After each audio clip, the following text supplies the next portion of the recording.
Welcome to the Gravel Lot, the place where bikes are for everyone. The Gravel Lot podcast is presented by Be Free Ride Bikes Apparel, providing a fully customized cycling apparel experience to provide you and your team the attention to detail and personal touch that you deserve. And also brought to you by Grimpour Brothers Coffee, offering handmade coffee roasted weekly in small batches to give you the finest quality coffee to start your day. Choose their subscription service and earn your free bag of coffee today. Also by BioWheels Fit Studio and Workshop in Cincinnati, Ohio, offering you a full host of bike fitting services intended to provide the cycling enthusiast with the most efficient, comfortable, and sustainable bike fit they have ever had. And by the Ritual All Natural Skincare, providing small batch, handmade chamois cream, custom blended for your team or shop right here in Cincinnati, Ohio. Contact us today to learn more. And by Hand Up Gloves. Great gear, better times. Providing a wide range of apparel for bikes, snow sports, and golf in multiple designs and fits to let your personality shine. Our goal with the Gravel Lot is to inspire cyclists of all stripes to ride bikes, share their story, and have fun. We love all bikes and anyone who wants to ride them. So no matter where you sit on the spectrum of bikes, we'll always have a place for you in the Gravel Lot. And now, the hosts of TGL, John Woolry and Doug McClintock.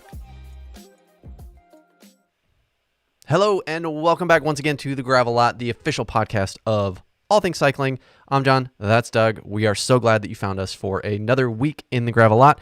Whether you are a new Pebble or an existing Pebble, existing Pebbles, welcome back. New folks that have just found us, we're calling you Pebbles because y'all are Pebbles in this Gravel Lot of life. Our podcast is called The Gravel Lot, so you're a Pebble. Yeah. It just go with it. It makes sense. Just believe and buy in. It's easier that way. Trust the plan, trust the process, trust the podcast. So here at TGL, we love storytelling, but above all else, we want you guys to know that your story, your path, your ride will always be welcomed and loved here in the Gravel Lot. So you will always have a place to tell it. So if you like what you hear today and believe in what we're doing, drop us a like, hit the notifications, subscribe to the podcast, subscribe to the YouTube channel. Just do all of the things, as we say every week, that the internet wants you to do to tell it that you love what you're hearing. So then it'll serve you more of those things because bots do bot things. Yeah, make sure to leave your comments below. Hit up the link in our show notes to hit all of our sponsors that we just mentioned. Hit up the Etsy store. Go support us on Patreon. Go hit up the website. Go do just all of those things and check out all of the other content that we have, all the other podcasts that we're helping launch, just all of the things around the Gravel Lot. Yeah, and make sure to check out the new video that we dropped this week of us at the Alma Glen Gravel Ramble, which was exceptionally awesome. John popped that video out and it's up and available for all of y'all. Check out, see a little bit about our experience. There is more video coming from there featuring some awesome vignettes and some questions and chat with folks after the ride. Some of our participants who are awesome. So that video, selfishly, that video made me so happy to make because when you make a video like that, you have to go through and you have to watch all the raw footage. And we were able to take a lot of raw footage between Doug and I. And man, every single piece of raw footage just captured this happiness. Yes, this thing that we all strive for. It's the golf shot of cycling. And yes, it was a beautiful day. Yes, it was a great gravel ride. And having new friends meet each other and become friends was amazing. But it was just like lightning in a bottle watching this. I was like, man, I hope I do this justice by assembling this and being able to show it to you guys, because it was just, it's one of those experiences where you meet all of these new friends and make all of these new friends, and you get to ride bikes and you get to ride on gravel and you get to do skids and all of those like fun kid-like things as an almost 40 and almost 44-year-old as we get to do. So like, I hope you guys really enjoy it, and I hope you guys look forward to seeing more of that stuff, because that's really where we want to go. We don't have to wax poetic ever again about it, because guess what? Now it's live on the internet, so you can just go watch it and understand exactly what we've been talking about all the time. And after you've done with that, you should give us a call on our voicemail, 513-400-5577. Damn it. You almost had it. Almost had it. 5577, and leave us an awesome voicemail all about what you thought about that video and what you want to see us continue to make, content you want us to capture for you. We are all here for it. So rather than touching on how our ride has been, which we will return to when we next see/hear, or you hear or see us, whichever way you want to think about it. The internet is a continuum. It is a flat circle. Time is a flat circle. Flat Earth. Speaking of YouTube, one of our best performing YouTube videos was me talking about flat Earth. Performing YouTube videos, yeah. I'm sure people search flat Earth and they're like at gravel and then find it. But that being said, we are going to be switching to bi-monthly, not whatever that is, or bi-weekly, whatever it is. We're doing 2 shows a month every other week. We're going to do shows every other week. We are working on the formatting for that. John's taken on a new job, which is really going to be taxing his physical and emotional and mental capacity. So we want to make sure he gets successfully ensconced there. I'm having some life changes. If you do not know Pebbles, I'm sure you've been following along with my stupid social media. Ellen and I are getting married in a couple weeks, and then going on some vacation, some much needed R&R. So we are going to be going to a every other week episode. We are thinking about how we will do the recordings, maybe live one week, and then the produced episode will release the following week. We will inform you of that in the upcoming weeks. So make sure to watch all of our social medias. If you don't already subscribe, go to Twitter, go to Instagram. We will post all that out and let you know what's coming, so that you're all prepared. But we're not going anywhere. We're just backing our frequency off a little bit so that we can keep ourselves producing the content you want to hear. But to tease it out, we're filling that time with gravel lot related things. Yes. We're not going to be recording the podcast, but we are going to. Yeah, we're going to be hopefully being able to tell you guys what's going on hopefully soon. I'm hoping in the next 30 to 60 days that we're going to be able to share some stuff with you guys that's going to be pretty rad. Yeah, kick ass. So I don't want you guys to think that we're just cutting the workload in half. No. We need the time for other things. Yeah. Got to polish some stuff. We're very excited, especially last week's conversation got me all stoked up. So we've been having so many good conversations. It's fantastic. I'm getting fired up. So speaking of fired up, I am going to bring in this week's guest because we are super fired up to have her with us today. So joining us currently from Tucson, that's Arizona. Yeah. Arizona. It's Arizona. I got to sometimes way to be a good American, Doug. Yeah, hey, look, I didn't do so good with the capitals and all that sort of stuff. But joining us from Tucson, Arizona today, an amazing athlete and human. And we're really excited to dig into her entire story because it is a good one. So without any further ado, let's let her tell her parts of it. Allison Arensman, welcome to the Gravel Lot. Thank you. I like my new nickname. Appreciate that. You guys are awesome. Thank you guys so much for having me. It's super cool to be here. We're stoked to have you. It's going to be fun. Yeah, it'll be good. Via Corey, my teammate, my awesome teammate, because she was the one that was like, yo, let's do this. It's like, cool. Yeah. Let's hear about this. She reached out to us. She's like, well, you can have both of us on at the same time. And John are like, that's not how the show works. We're getting 2 episodes out of this. Yeah. You got to make that. You got to make those leftovers last. But so for all of the listeners out there, if you're ever asked to do an interview, today's guest Allison totally knocked it out of the ballpark as to how you help your interviewers prep for a podcast. She sent us, geez, what was like 10 or 12 bullet points, and they were like meaty, full paragraph, like 5-6 sentences, the way that you're supposed to write a paragraph. Gen Z kids out there, 3, 4, 5 sentences per paragraph. They were robust paragraphs about her past. And not only that, it wasn't race results. It was telling stories. So it was like she knew what she was getting into when she sent us that stuff. So little like pro tip from the folks at TGL there for anyone out there who wants to put yourself in the interviewee landscape.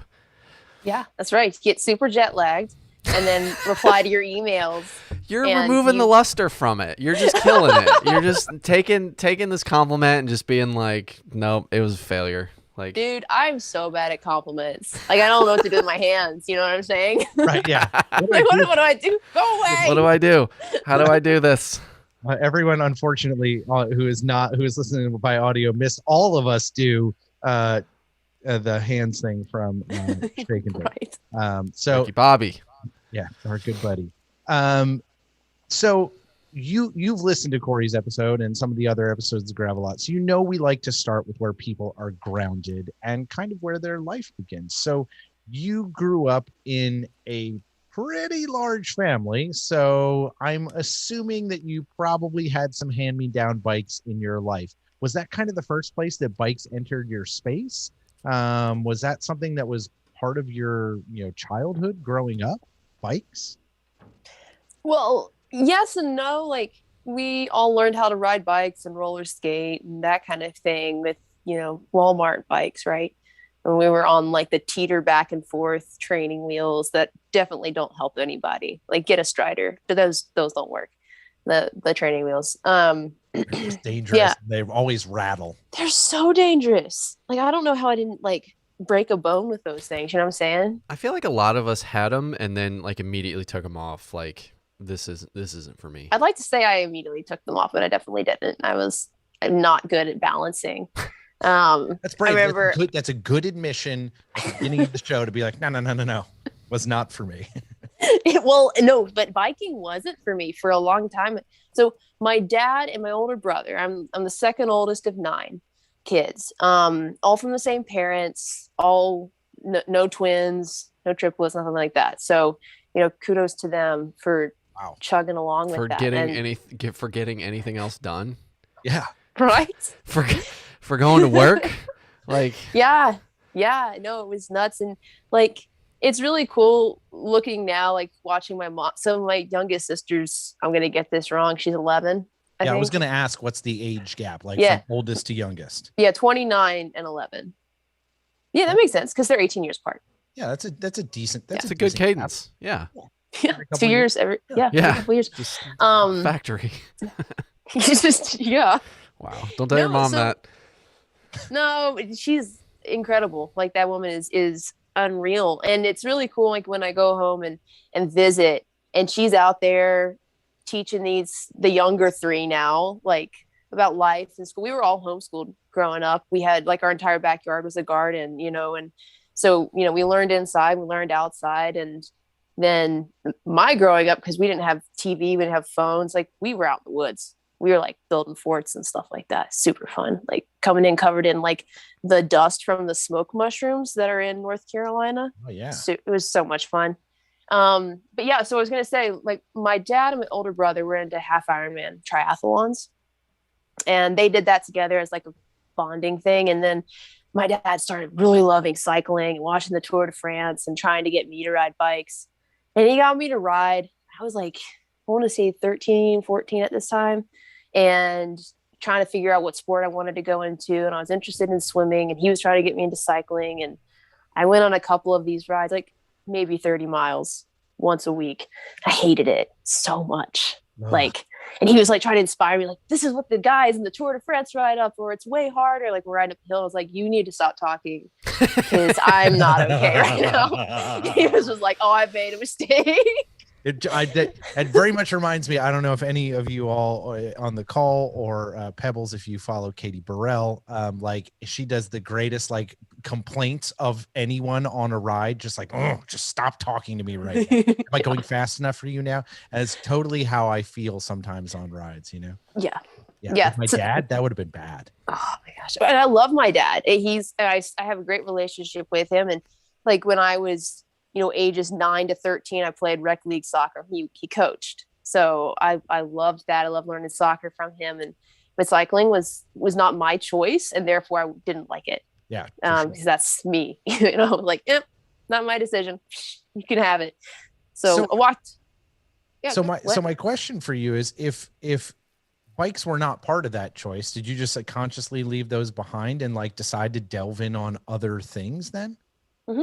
Yeah, no, I went all in with competitive swimming for a while and am a pretty solid technical swimmer who is slow as a snail. I wasn't winning anything. I'm highly competitive. Everyone from my house is very competitive. And I think maybe it was growing up in that, so many people in one house and you're always competing for attention and competing to stand out and, and try to get above the noise and the chaos. So all of us are competitive in our own ways, but mine was driven towards sports specifically because I love that environment. So I tried swimming until I was 16 and, I have 12-year-olds beating me easily. And I was like, Ouch. Then my younger sister started beating me and that was it. That was kind of the straw. It was just like, that's not going to happen. So then I was in this quandary of what the heck to do with all this competitive drive and the want to win and no outlet for that. And my first coach, and then he was currently coaching my dad and my brother because they were still doing half Ironman, Sonny Dyer with Studio 7 Multisport. He was like, yo, like try cycling again, just chill with it. Do this like time trial series. So I got on my brother's bike, which is like a size or two too big. And we put clip-on aero bars on it. And I wore someone else's skin suit and like, a tri helmet. I looked like a bumblebee. I looked so dumb. Nothing fits right. Everything's in the wrong position.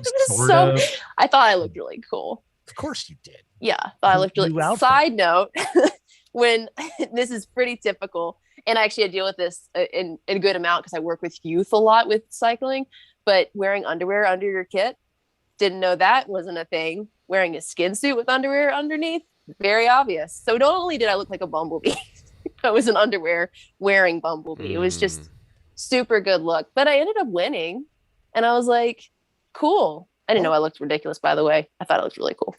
But yeah, no, I started winning pretty within a couple of races and without training for cycling at all. I just got on the bike once a week to race. So what do you,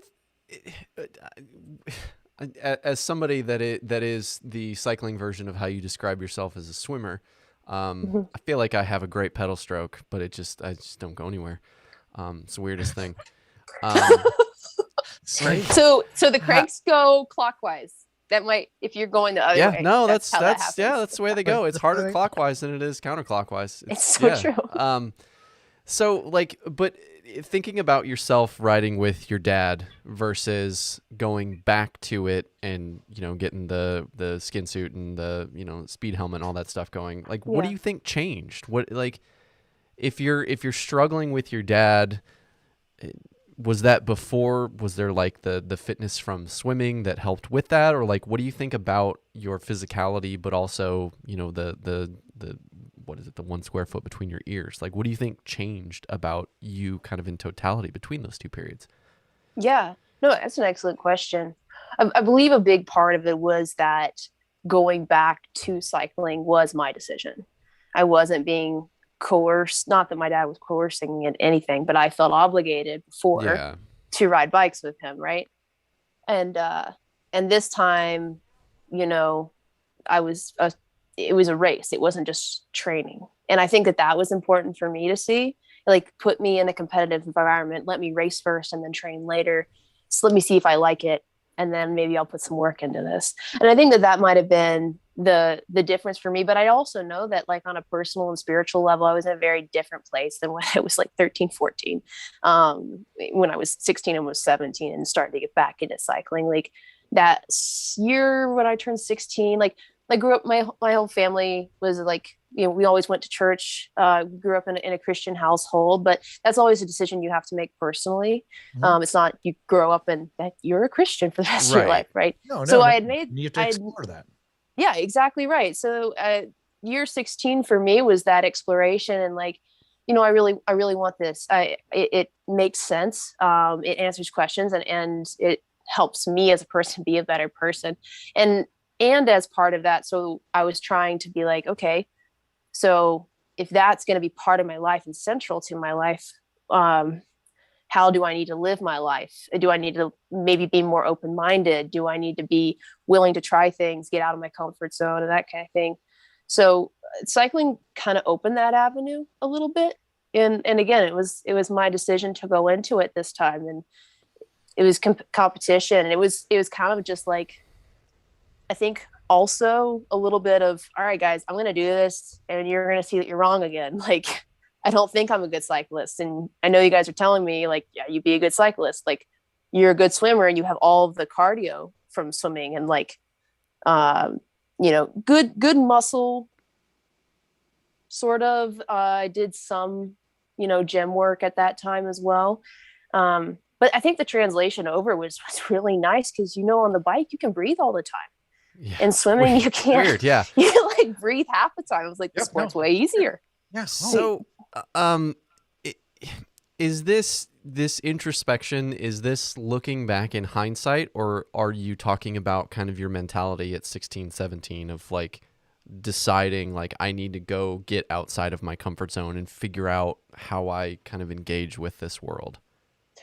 A little bit of both.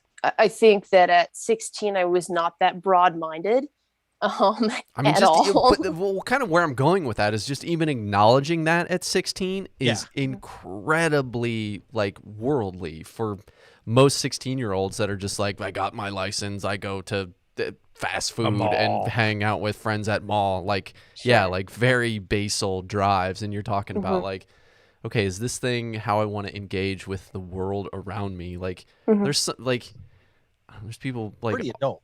Yeah, like that's pretty adult. And there's like 50-year-olds that are still struggling with where they fit into that kind of spectrum. Yeah, we're all en route, right? Right, exactly. 100%. Work in progress, yeah. Oh, yeah.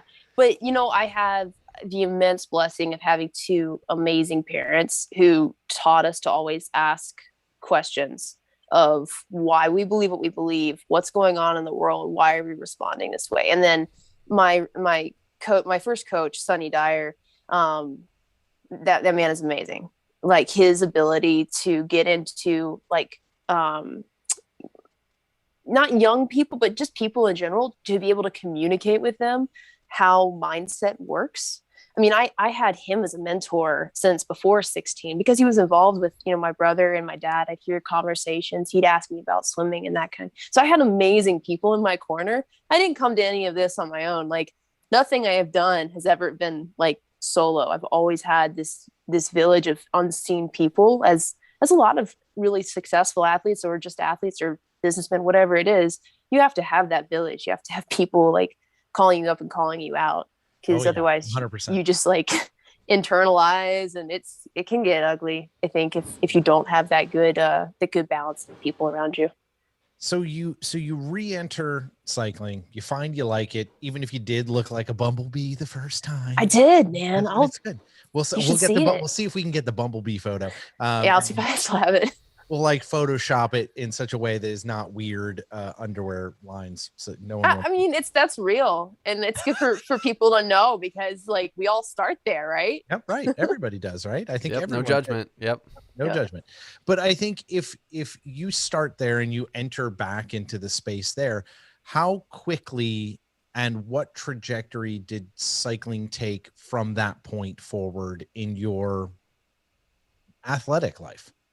Yeah, I was still swimming like kind of full time competitively and stuff because I still hadn't transitioned out of that to focusing on cycling. So I was doing a lot of lifting, a lot of swimming.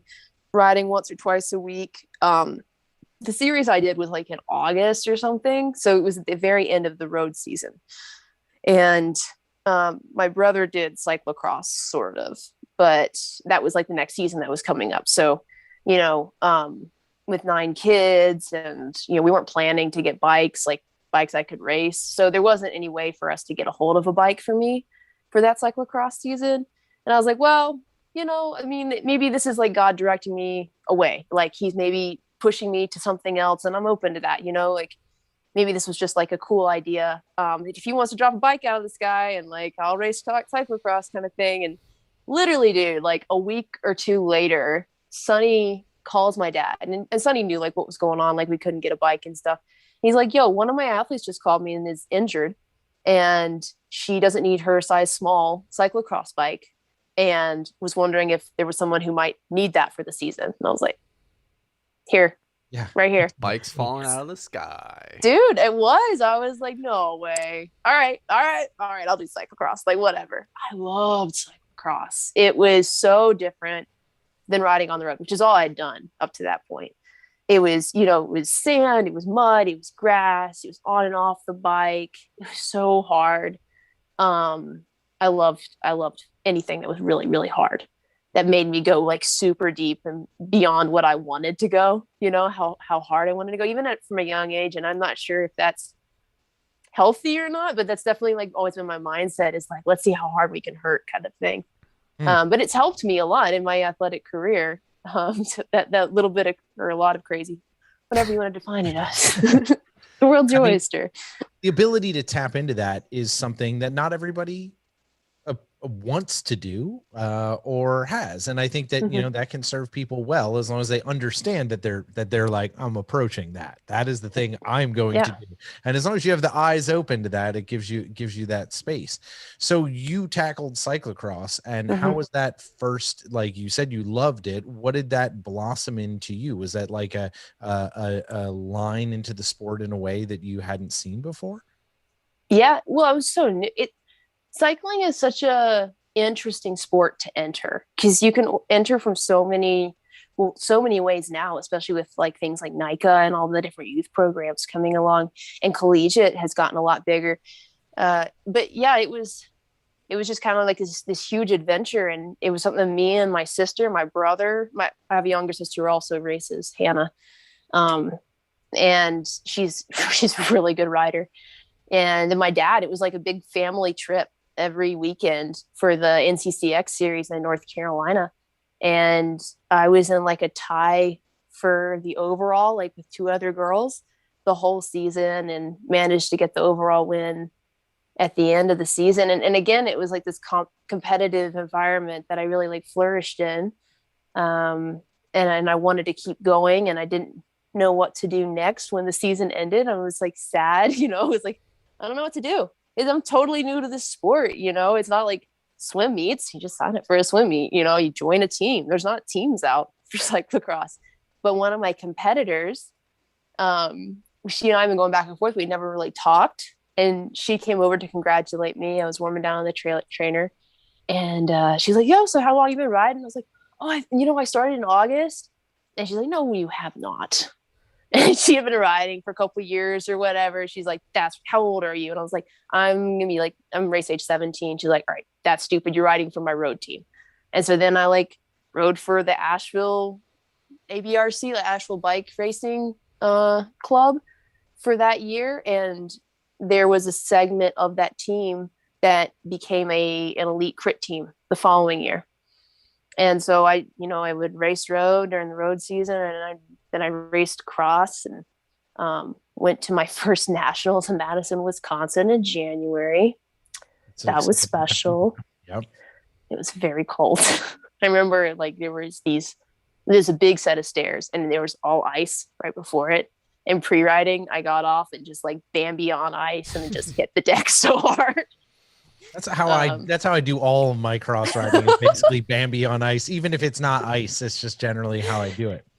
Yeah, so I feel that. So you're riding competitively and you're having success and you're doing that. But we know that college steps into this. How does that change the game for you? You went to Brevard, right? So I went to Brevard. Yep. So how did that change this trajectory for you? Like, what were you looking to major in college? Or where was your head at as you entered that space? Yeah. So when I was around 15, 16, again, like that, I don't know why that year was so specific to what do I want to do? How do I want to enter the world? Whatever. I knew that I wanted to do something that was going to keep me active and something that I could take what I loved, which was working out and racing, and pay that forward. So everything that I was doing for myself was going to pay forward into what I could give others and doing my work. So I was like, I want to be a coach. I want to be a personal trainer. I want to do what like Sonny Dyer's doing with Studio 7. So I went to him and was like, hey, how did you do this? Like, walk me through, like, tell me some pathway here, because I have no idea what I want to do.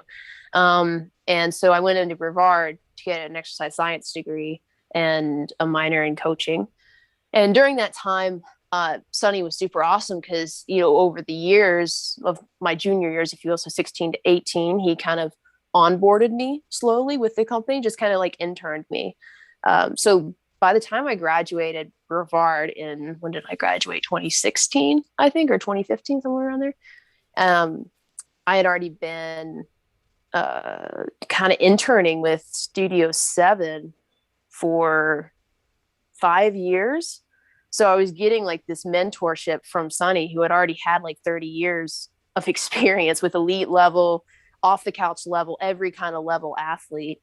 So that really set me up. And then he hired me as an affiliate coach with their company because he already knew what he was getting. And then I had, the good science to go with that from exercise science. Like I was in a really, really excellent program at Brevard. I had all professors, all doctors, in different elements of exercise science. So it was very challenging because I was also on scholarship for their varsity team and we had really cool success. Like I really wanted to go to a school that was D2 that was about to move to D1. I wanted to go to the underdog school and be like, let's go. Yeah. Like we're going to the D1. And we did. Like my last year there, my second to last year there, sorry, we went to D1. We got third at the nationals for mountain biking and cyclocross.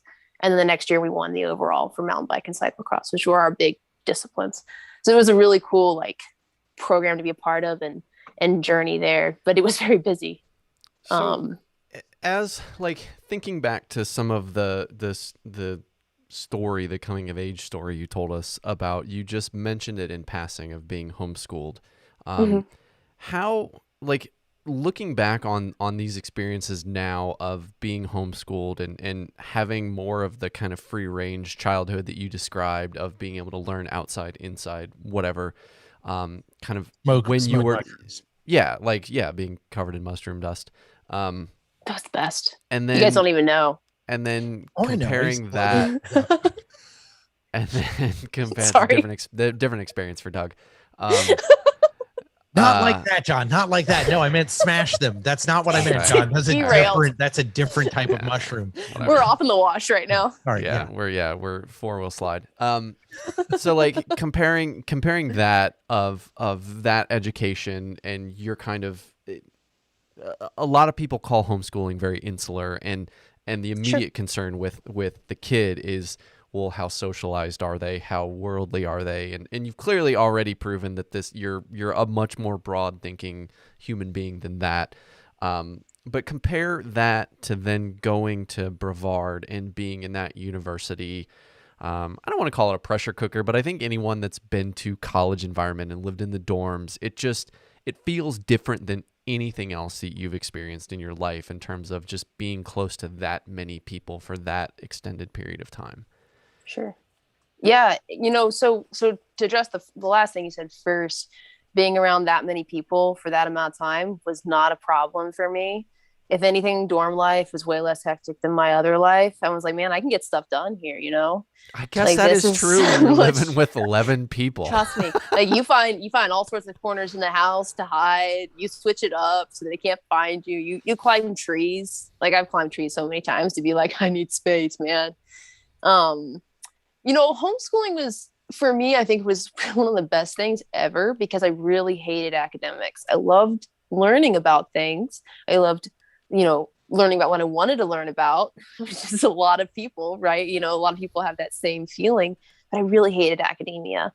And So having the homeschool thing where, mom's like, this lesson, this lesson, this lesson, you got to get it done. You got to not fail, and then, the rest of the day is yours. So it's really up to you how you spend your time and how you allocate to the different classes. And my last year and a half of high school was out of home classes anyway. Like I went to the community college and dual enrolled so that I could just knock out gen eds and stuff like that, which I would highly recommend because gen eds are stupid.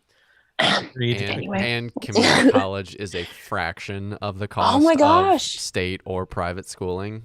Yeah. Exactly. Yeah. Exactly. And it's only going to get more expensive. Yeah. Yeah. It's ridiculous. That's great advice.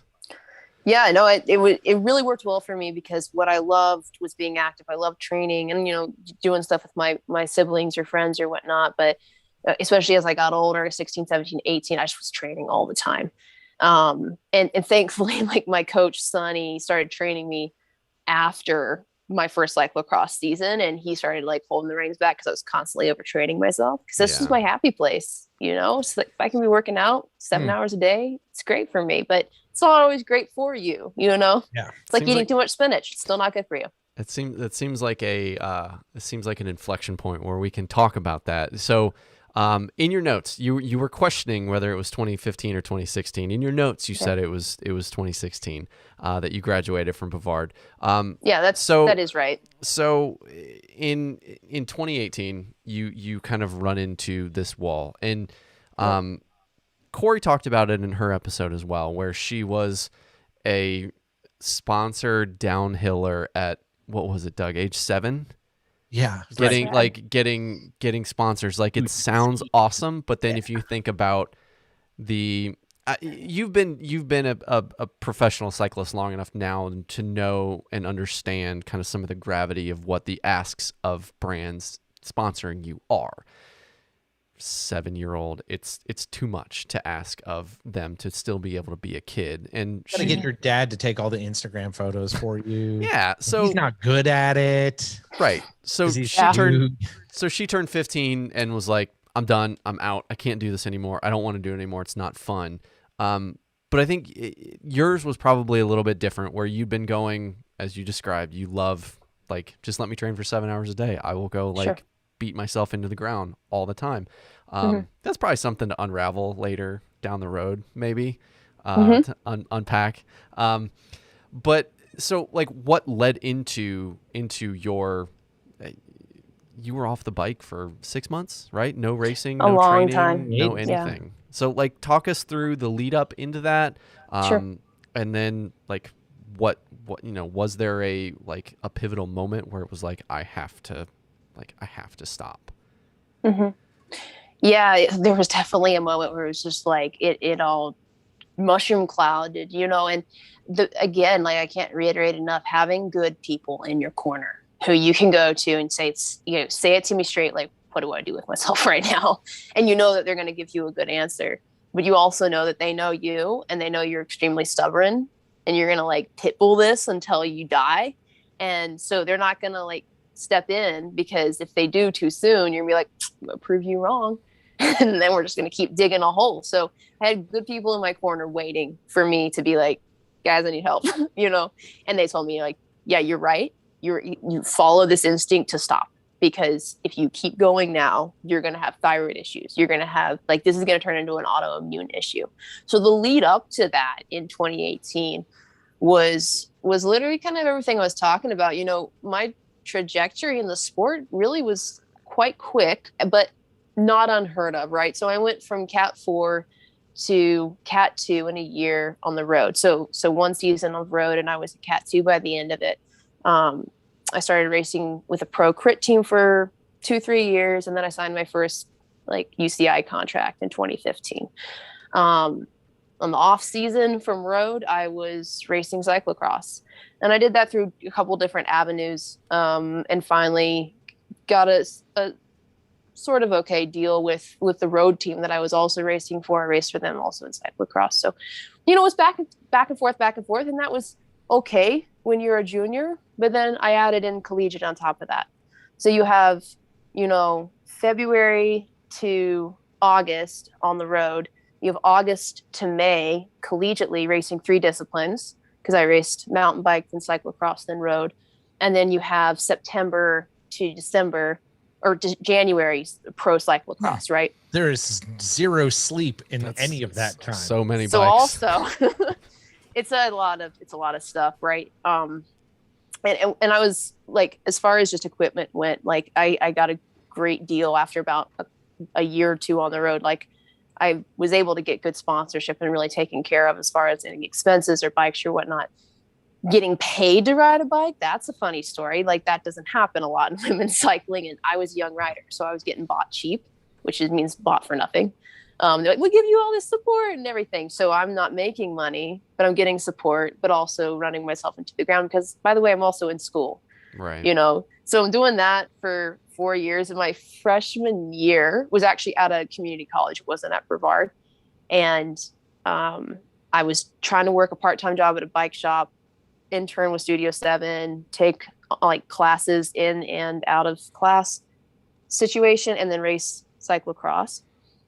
And it was a lot. I wrote down all the hours and I was like, crap. And then I wrote down all hours that encompass a week. I'm like, so much time. I didn't make room for sleep or eating, by the way, but I had plenty of time to do the rest of it. If you just count that stuff out. Yeah. If you don't sleep, there is hey, you have so much time.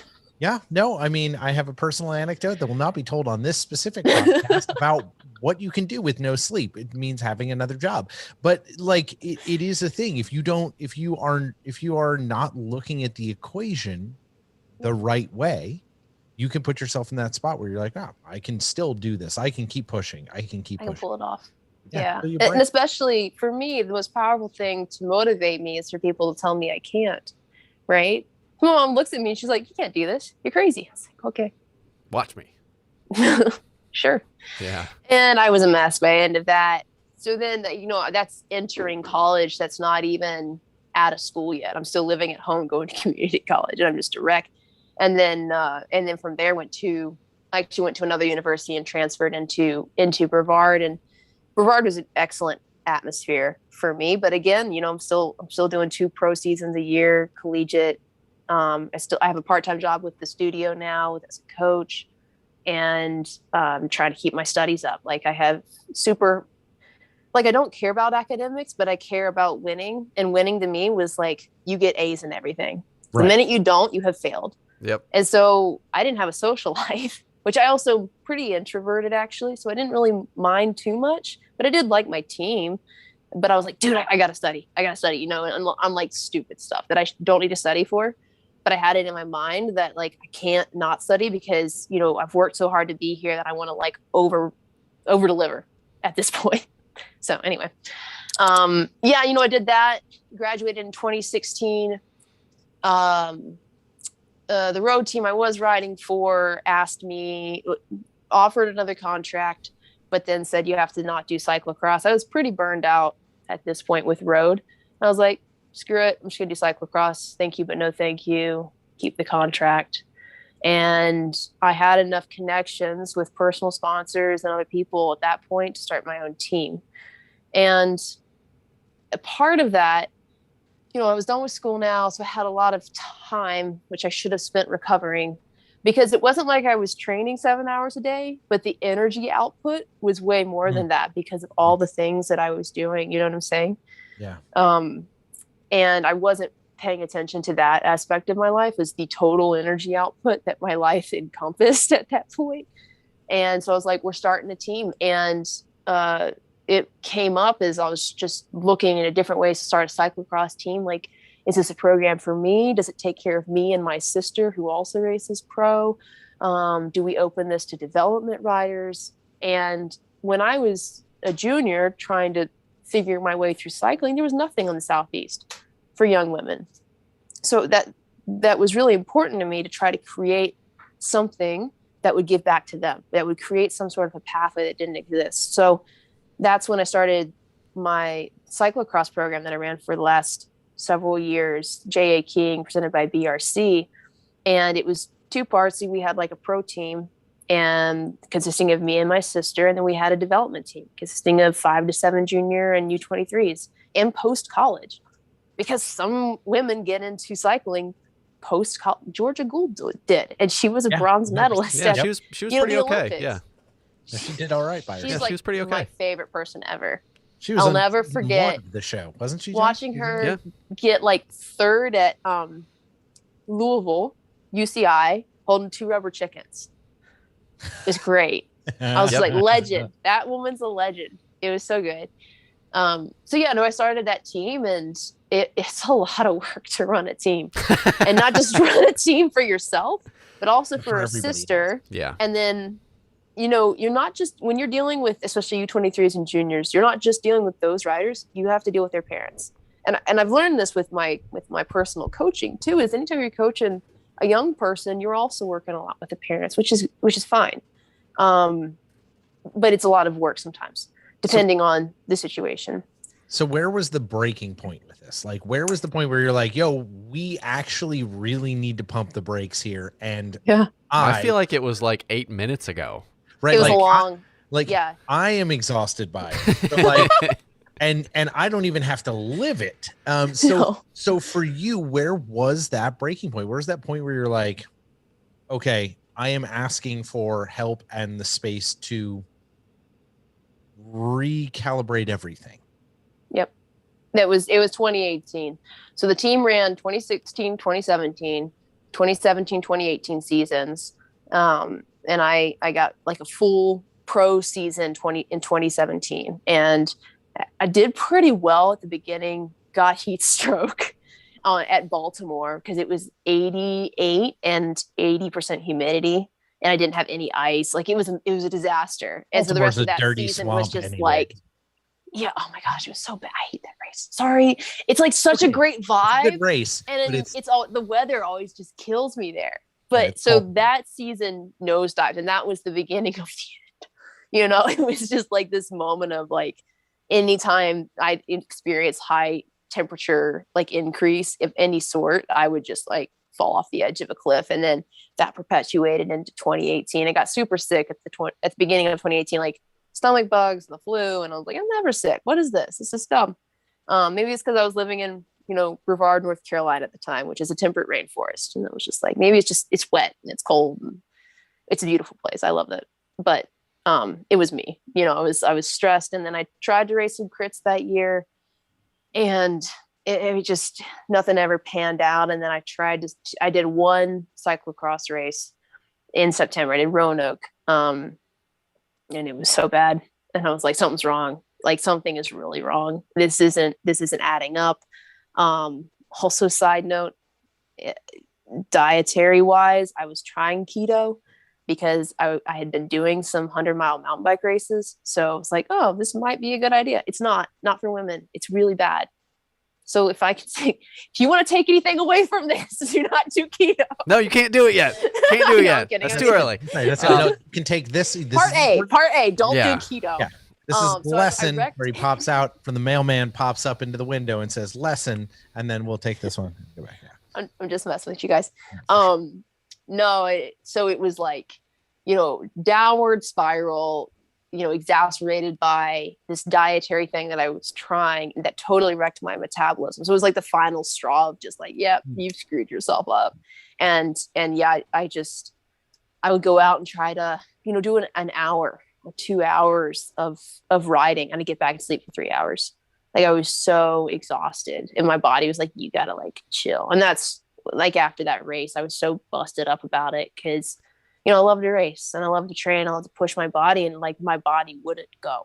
Like it would stop, like my legs would stop pedaling for a long time. Like even when I started training again the next year, because I took the rest of that year off from September actually through February, really.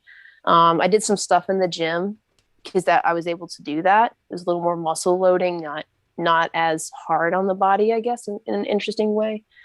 But it took a while for my body in 2019 to get to that point where I'm like, if I pushed it to a certain point, you'd be like, we're done now. And I'm like, just like dead stop pedaling or just stop running or whatever I was doing. It was the weirdest thing. So it took a while. It took a while to come out of it, and it wasn't fun at all. So after your one cross race, and after you start to acknowledge like something is wrong, like what is like how do you navigate that mentally as somebody that for a good portion of your life at that point had defined themselves as a racer, as somebody that is competitive? Um, we've had a lot of athletes come on the show and talk about whether it was injury related or retirement related, and talking about how they struggled with that transition of redefining who you were, recalibrating who they were based on thinking that they were defined by race results or just being this person. Yeah.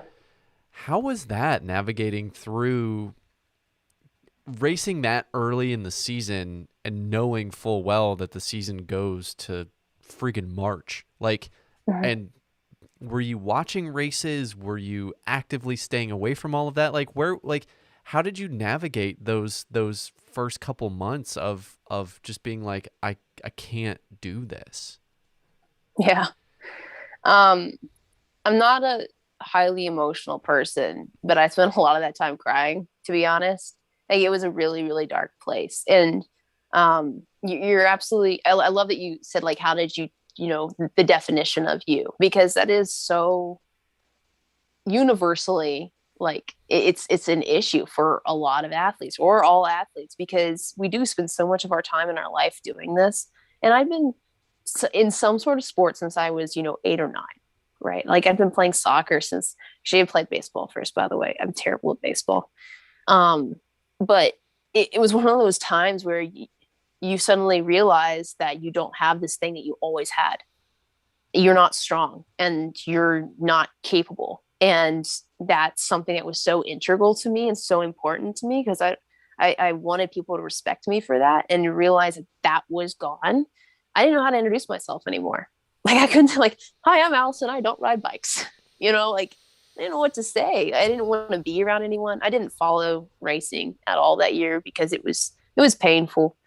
But I wouldn't trade that time for anything, because it helped me recenter on who I am and whose I am as a Christ follower. And also that literally anything you have in this life could be gone very quickly before you know it.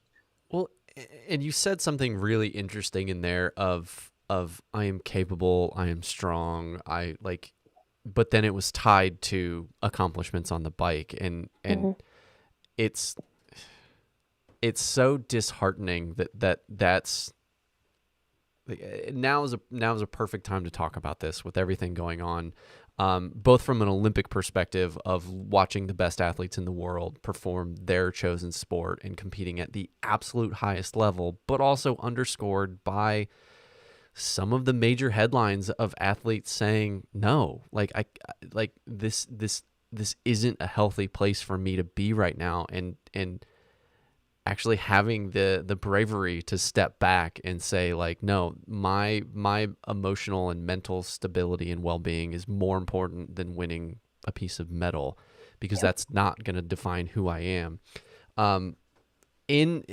In that time period, were you able to access that portion of yourself and say, no, I am these things, and it's not because of the accomplishments that I've done pedaling a bicycle? Mm-hmm.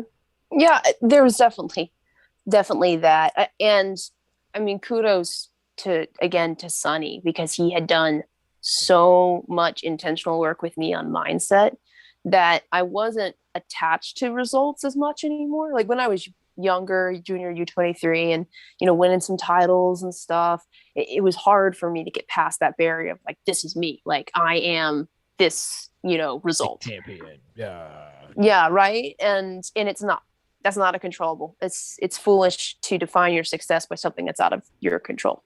Like all you can control is you and your response to things, really, at the end of the day. Like you can't control the outplay of a race. Anything can happen. So I was already in that mindset.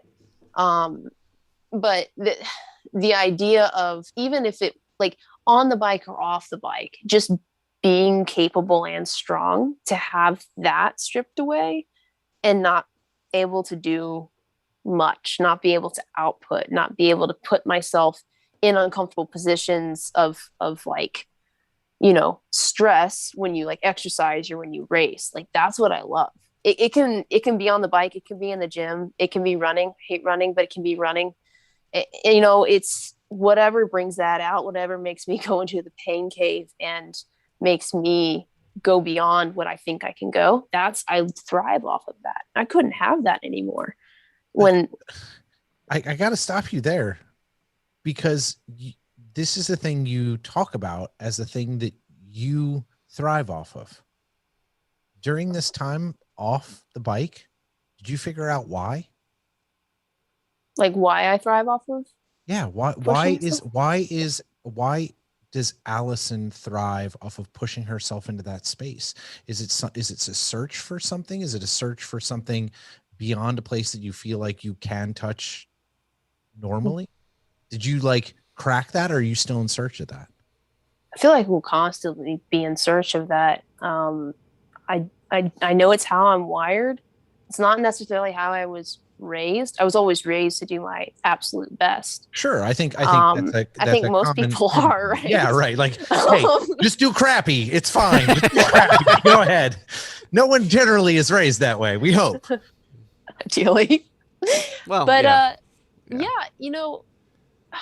I'm definitely still in search of why that drives me. But I think it's like a wondering a little bit of how far can I go?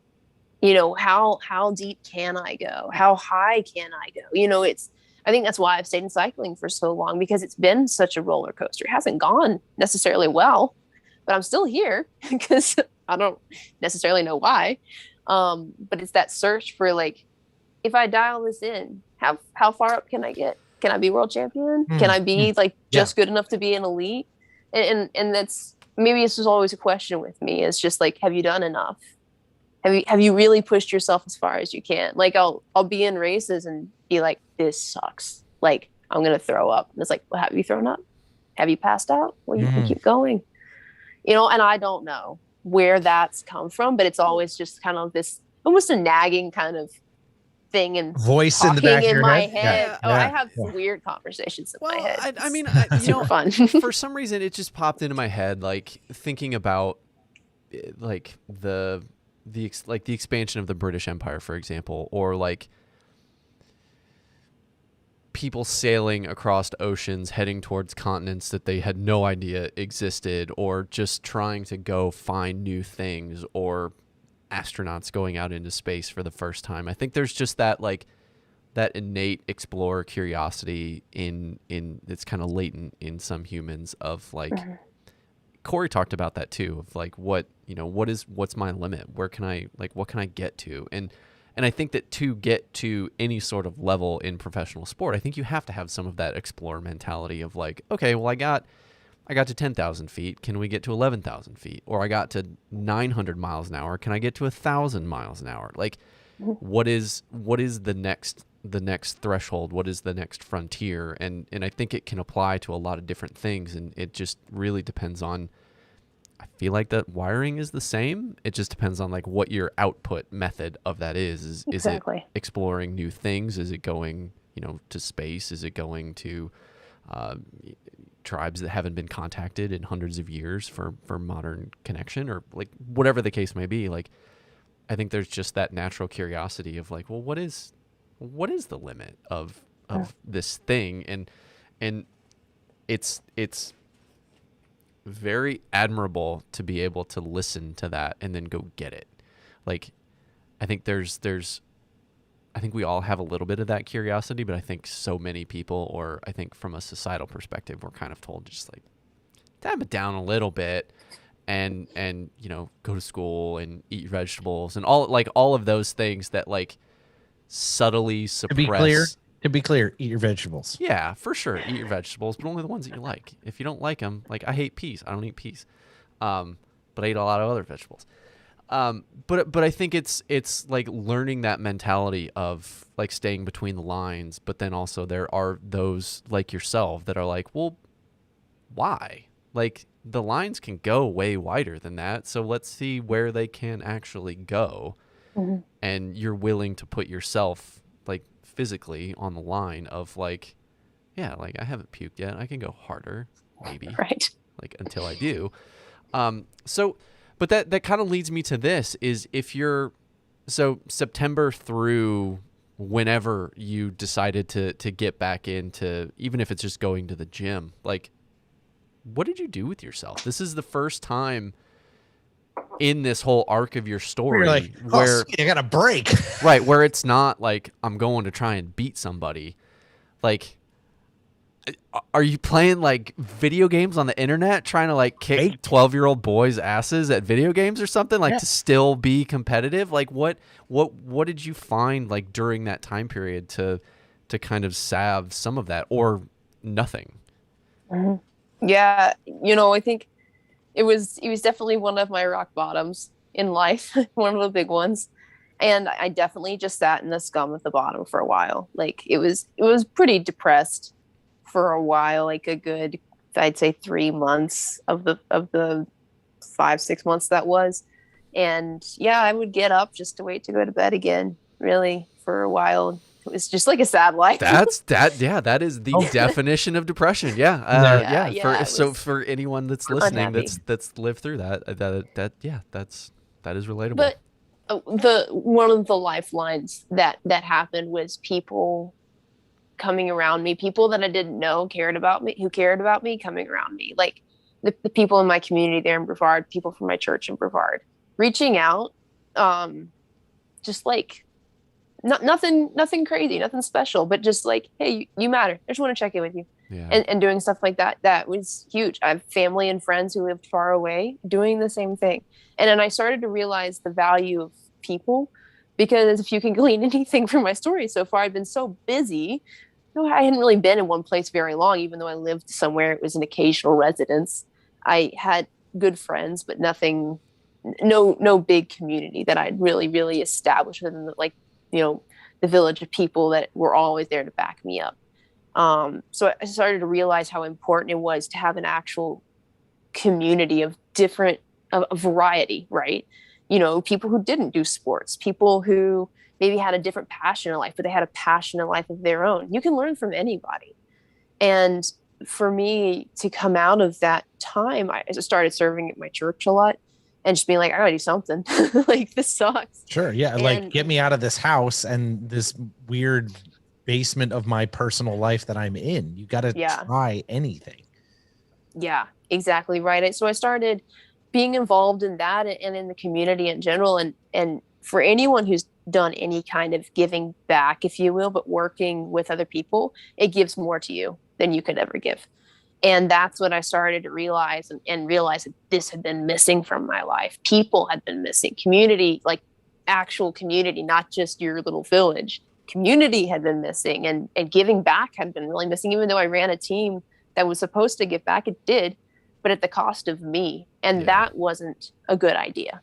And I also realized that. I realized you have to take care of yourself in order to give.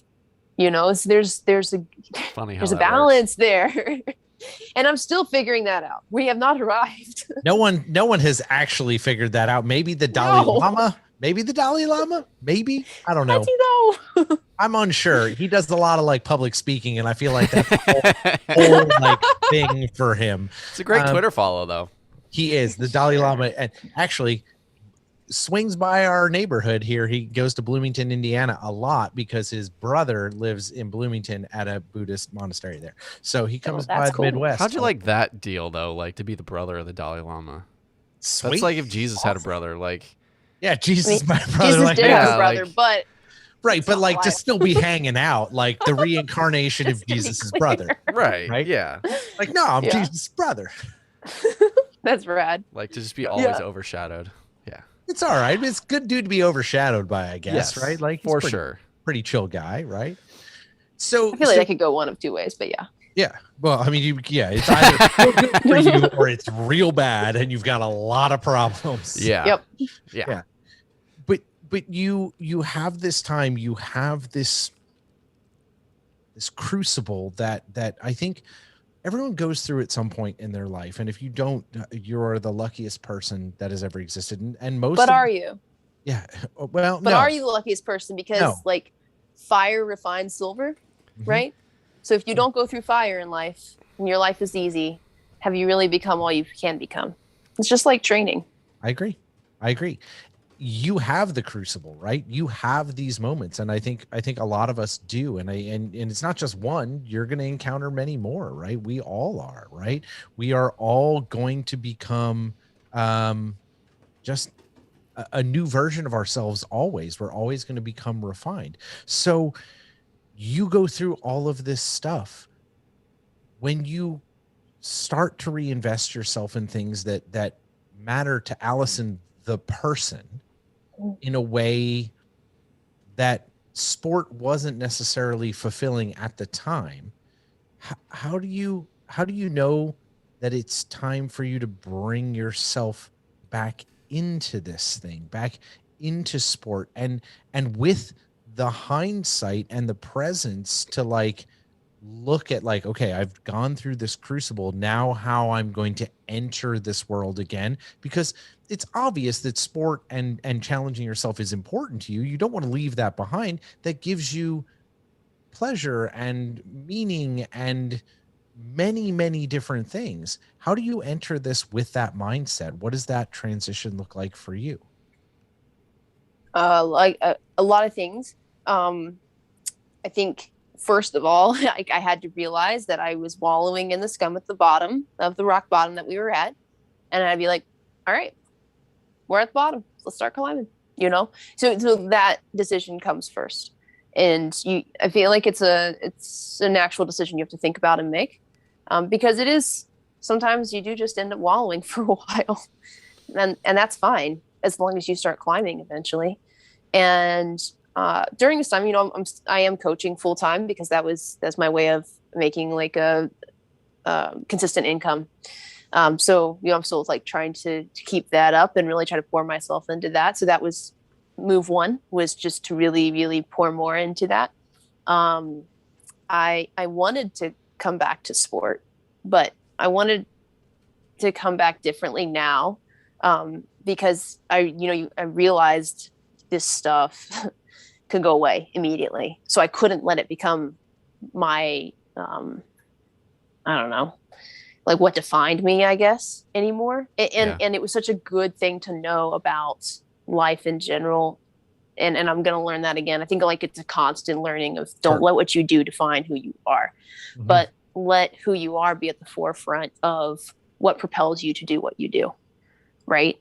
So then that was like, okay, who I am and whose I am is the most integral part of me. What I do now is what I do. And it's like, if I keep riding bikes, I keep riding bikes. If I go full-time coaching, or if I start being a farmer, I don't know. Like, it doesn't matter. It doesn't matter. It doesn't define me. I can still introduce myself and look someone in the eye and be like, I'm Allison. And that's it. And like, not that I'm ever enough in my eyes. Like, I always want to be better. I always want to chase excellence, sure. And chase perfection and ideally harness excellence. But to be able to separate me from what I'm doing was the big learning out of that whole bit. And once we were there, we started climbing again. We started climbing out of that rock bottom, and I started looking at this and being like, okay, let's get the thyroid tested. Let's see what the damage is like. And there wasn't any long-term effects with it, which I was so grateful for, because now, having been through this, talking to other riders, especially women, who they're totally messed up now, having gone through like chronic fatigue is basically what I dealt with. Yeah. The big thing for me was stopping it right when I did. Because again, if I'd continued to push it, we would have had, actual chronic fatigue. Yeah. Common story. Right. Yeah. It's very common. It's so sad, but it's very easy as multitaskers. Women typically tend to be multitaskers. It's easy for us to keep going and just juggle all the things, and it's not healthy. So I was like, okay, I don't have long-term effects here. Let's see if these doors are still open. Let's see if we can still pursue it, because I love it. I still love it. Like I was exploring whether or not I had a fire for it still. Really, if I had a fire for competition. Oh, did my internet just cut? No. Okay, we're good. You guys froze for a second. So, I was like, crap. We just paused. Like what was the thing that everyone kept doing? They were like flash mob, and then they're like all freeze. Happened while I was in college. I don't know. That's exactly how we do it on our podcast, but just we don't tell anyone when it's going to happen, and when we just do it in the middle of the show to freak out our guests. Yeah, that way, if the internet does stall for some reason, then we're fine. We're covered. Yeah. Like those glitch videos on TikTok. Yeah, perfect. So I wanted to go back into cyclocross, and I was like, how do I get myself back to like a full body, full athlete place? And my coach Sonny, I went and chatted with him. I was like, bro, what if I do Xterra off-road triathlon? I need to work on my running. It's got mountain biking, so I'm working on bike handling, and swimming's going to help me build up cardio again.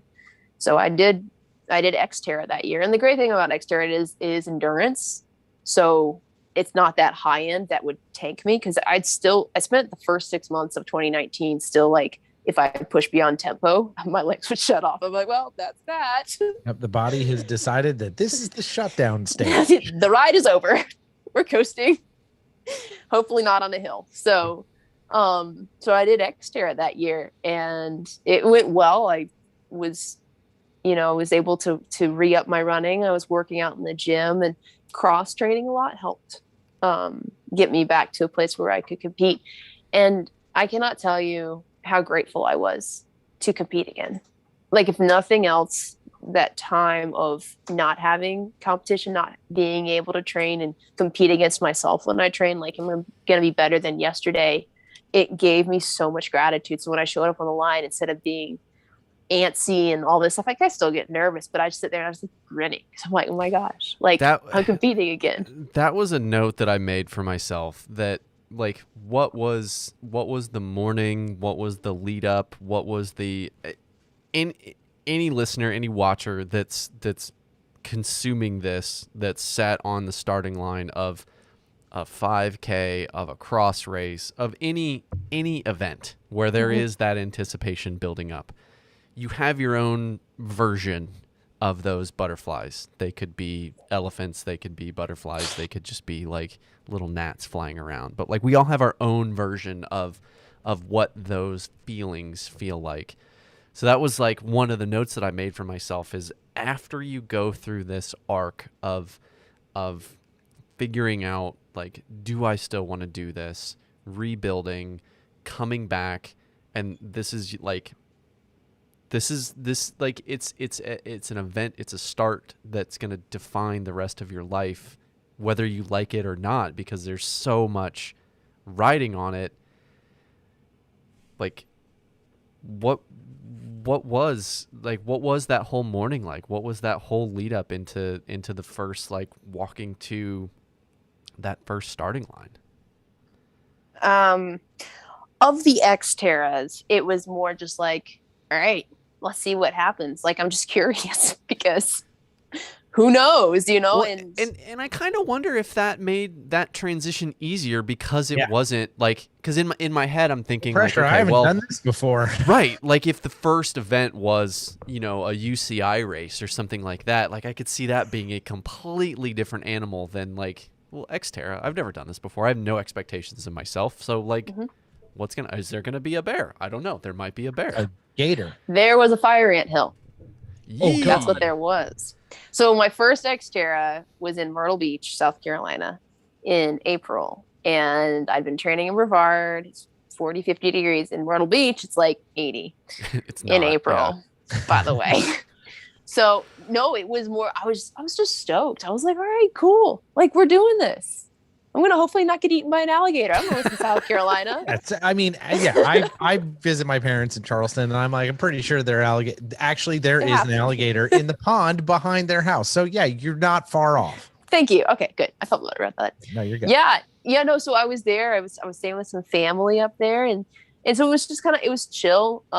We went like shag dancing the night before. So it was like shag dancing. It's a thing in Carolinas. If you don't know what it is, look it up. It's a legit dance. My parents take shag lessons. It's a thing. I laugh every time they say it, but it makes me laugh, baby. Right? Yeah, baby. Yeah. So. Yep. It was a good time. Swam pretty well, and then I went out and just crushed the mountain bike course. I think I was in the lead by 10 minutes when we came off the bike. So it was only like an hour of riding though, so it wasn't like crazy long. But I didn't drink much because it's a mountain bike course and it was all single track. Yeah. Well, I was really dehydrated because it was hot. So then I went out on the 5-mile run, and about 2 miles in, I was like seeing stars. I was running this like zigzag, and I was like, oh no, this isn't good. So then we hit like the turnaround, and I'm running, and I brown out. I can't see, so I just like wobble, and then I fall down into a fire anthill, straight into it. And the second place was just about to catch me. So I'd been like walk jogging for a while, and I'm just like hands in a fire ant, like hill. My arms are stinging. I can't see. I'm like, what's happening? Oh, I'm like, this is not going well. Get away. This is not what I need. It wasn't going well at all. But I was like, yeah, gummit, I've come all the way out here. I'm freaking finishing this race if I have to crawl there, because I already crawled through that fire ant hill. Can't get worse. Nope. So I kind of walked out the last 2 miles, and I think I got like 6th or something. But that's my first foot race back, and I was like, sweet, that was rough. But hopefully the next one's gonna be better. I was gonna say, like, I guess at that point it's like, well, hell, what like it can't get it can't, I mean, maybe get eaten by the alligator behind Doug's parents' house, but like I don't know how that could really go much worse. No, it doesn't. Yeah. I mean, I guess I could have like flown over the handlebars during that mountain bike ride or something. That's true, but you'd already done the mountain bike ride by that point, so it was all good. You were just only anything else could happen to you while you were running. So you're exactly right. Set. Yeah. So you mark your reentry, you start going through and race next terrorist, things sort things out, but you decide that it's time, like, hey, cool, let's re-enter the world. And I think you made a decision, and I think it's a decision that I fully support just because I really adore this person. Same. But you reached out to a friend of the pod, and a friend of John's, and a person that I love to death, Katie effin Compton, and said, cool, it's time for me to take this on a different level and figure out how to do this. Why did you reach out to Katie and say, Katie, this is time for me to activate this button and turn you into my coach? Boop. Yep. Dude, I got so freaking lucky. I mean, Katie is just, you guys know, I don't need to tell you, Katie's awesome. She's a genius. She's amazing. Like, she's so underspoken for who she is. Like, she's just I feel like for being how great she is, she flies under the radar the whole time. You're like, you like why aren't you more arrogant? What is wrong with you? I know, she is the coolest person. So actually I'm headed to Vermont next week to work with Jeff Proctor for his talent ID camp, right? Excellent. 2019. He'd been trying to get Katie to help coach at his camp for years, right? Ever since he started the women. So I've been working with Jeff. And for those who don't know Jeff Proctor, he's the reason we have USA cycling in Europe and the reason why we have like the program we do. Yeah, if you don't, then a legend. Look it up and get familiar, and if you know him, put him in contact with us because we want to talk to him. Go listen to all of Scotty and David's shows from last year, and you will get a full education on all the things that Jeff Proctor has been doing. Yeah, read his book and stuff. It's awesome. Like, his knowledge of the sport is unparalleled here in the US. So I've been coaching at his camp ever since he started having like a women's program, and it finally got Katie out there in 2019. And it was the first time I'd really even interacted with Katie. I just knew her from like the start line. She was front row, I was third row. I would take a full shot. She passed me. There we were. And so chatting with her, and she was super cool, but she was also very smart. And I started to realize as I was talking to her, I was like, we're actually very similar athletes in the mind space we have on the bike, any sort of training method we take, racing, the approach and all that. And just even a similar metabolism and physiology. And her knowledge of coaching, her knowledge of the sport, I was like, this is a master. Like, it's because some people are masters of racing, but they can't coach. And that's fine. Not everyone can coach, but this woman can coach. And she knows how to communicate very, very effectively. And I felt like I was talking to the female cyclocross specific version of my current coach, Sunny, because Sunny duathlon, triathlon, cycling, but he wasn't cyclocross specific. So he took me well above his knowledge in sport just because he's a phenomenal coach, but he's not a master. And to be a master of the sport, I was like, I want to learn from the master. And Katie's the obvious master. And as I was on race results alone and not anything else, right? But for sure, she's master in many other places. Yeah, for real. She's awesome. So I was just chatting with her, and I didn't make the decision then, but I was, asking her some questions, and we had some really good back and forth. And I was just telling her my frustration and what had just happened in 2018. And she agreed with me that I'd never even tapped into my potential because of all the crap that I'd been trying to do at once. Yeah. And she was like, I agree. You haven't seen your potential. And so then after the camp, there was a talk that I did, and she really wanted some resources for that. So I sent that to her, and I followed up with like, hey, I want to talk to you about potentially moving into, coaching. And we just kind of loosely kept in touch, and then retouched base at nationals in Washington. I guess that was December 2019. And she was like, she kind of picks the people that she coaches because she doesn't have to coach, but she does if she wants to work with the person. So I was like incredibly honored that she was even considering like, yeah, we could move forward with this. And we moved forward with it in February 2020. And 2020, I came out to Tucson, Arizona, to the home stretch, which is where I've been staying. I don't know if you guys know much about the home stretch, but Miss Catherine Bertine, who was on season 1 of the show, the entire Stretchy world, we love you, Stretchy. You're excellent. I've been wondering because if Pebbles, you are not on the live stream, you're not going to see this, but there's a mirror behind you, and I keep seeing someone walk by. So I'm curious it's not Catherine. No, I was just wondering what Stretchy that is. That is actually a friend of mine who this is part of my life right now. I'm driving back to North Carolina in a couple days. Oh, so you got a friend in town to help you out. But I figured we just got to have some Stretchies wandering through the back. But I assumed it would be lovely. But no, my friend is also like a badass. She's it's been really cool to work with her. She's going into the Navy and special warfare. She literally, like, July last year, she was an accountant, and now she's just a freaking monster. Okay. Like, freaking monster. She's an accounting special warfare monster. Yeah, no, she went from accounting to like, all right, we're training, we're doing this, and she's just accounting the boys, Yeah. Yeah, right. Yeah, for sure. So that's who's walking around. Be very scared. Okay, so all right, so working with Katie, I don't think we need to belabor the point of what happened after February of 2020 last year. But you've already mentioned it, working more kind of holistically on who you are as an athlete. And one of the things that I want to touch on before kind of talking about what's next and really rounding this out is, you have gotten into something that I would wonder if any of your peers have gotten into. I'm trying to convince them all.